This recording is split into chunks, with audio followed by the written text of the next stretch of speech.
பக்கா டிவி நேயர்களே, அன்பு வணக்கம். இன்னைக்கு நம்ம பார்க்க போற டிஷ் தவளை வடைன்னு பேரு.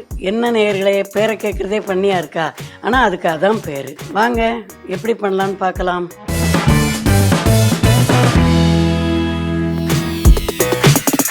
தவளை வடைக்கு தேவையான பொருட்கள்: துவரம்பருப்பு 100 கிராம், கடலைப்பருப்பு 100 கிராம், புழுங்கல் அரிசி 100 கிராம், பச்சரிசி 50 கிராம், பாசிப்பருப்பு 50 கிராம், உளுந்தம்பருப்பு 50 கிராம், ஜவ்வரிசி ஒரு கைப்பிடி அளவு, காய்ஞ்ச மிளகாய் 5, சோம்பு அரை டீஸ்பூன், பெருங்காயத்தூள் சிறிதளவு, உப்பு வேண்டிய அளவு, பெரிய வெங்காயம் 2 நறுக்கியது, அரை மூடி திருகிய தேங்காய், சிறிது கருவேப்பிலை, சிறிது கொத்தமல்லி.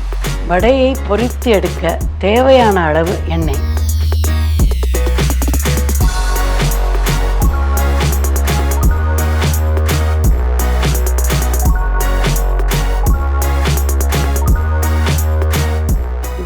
தவளை வடை எப்படி செய்கிறதுன்னு சொல்ல போகிறேன். புழுங்கல் அரிசி, பச்சரிசி, கடலைப்பருப்பு, துவரம்பருப்பு, பாசிப்பருப்பு, உளுந்தம்பருப்பு 6ஐயும் எடுத்து ஒன்றா சேர்த்து 1 மணி நேரம் நல்லா ஊற வச்சுங்க.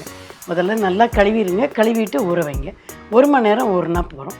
அப்புறம் மிக்ஸி எடுத்து அந்த ஊறினதை அதில் போட்டு அதுக்கு வேண்டிய சோம்பு, பெருங்காயத்தூள், உப்பு, காஞ்ச மிளகா 4ஐயும் போட்டு ஒன்றும் பாதியமாக பெருபருக்கையாக நைஸாக அரைச்சிடக்கூடாது வியூவர்ஸ். ஒன்றும் பாதியமாக அரைச்சி அந்த மாவை ரெடி பண்ணிக்கிங்க. இப்போ நம்ம மிக்சியில் அரைச்சோம் இல்லையா மாவு, அந்த மாவு ரெடியாக இருக்குது. அந்த மாவில் நம்ம ஜவ்வரிசி 5 நிமிஷம் ஊற வச்சு அதையும் புழிஞ்சு அந்த மாவில் போட்டு நறுக்கி வச்சுருக்க வெங்காயம், தேங்காய் பூ, கருவேப்பிலை, கொத்தமல்லி இப்போ எல்லாத்தையும் நம்ம போட்டுட்டோம் இல்லையா. நல்லா கிளறிட்டிங்கன்னா மாவு ரெடி ஆகிடும்.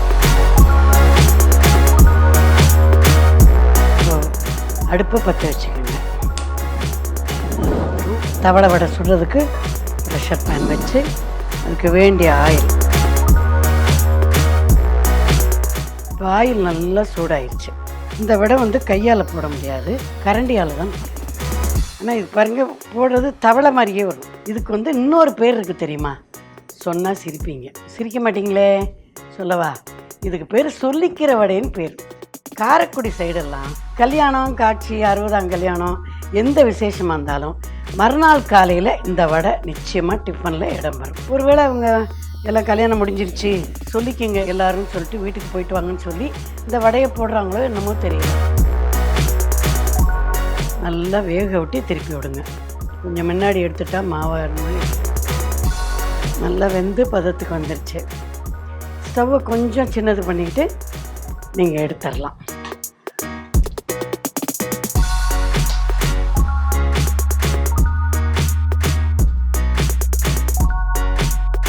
என்ன நேயர்களே, தவளை வடை எப்படி செய்கிறதுன்னு பார்த்தோம் இல்லையா? தவளை மாதிரி குச்சி வந்ததா? நீங்களும் இதை வீட்டில் போய் செஞ்சு பாருங்கள். ரொம்ப டேஸ்டியான ஃபுட் இது. இதே மாதிரி அடுத்த ஒரு காரைக்குடி டிஷ்ஷோடு உங்களை நான் சந்திக்கிறேன்.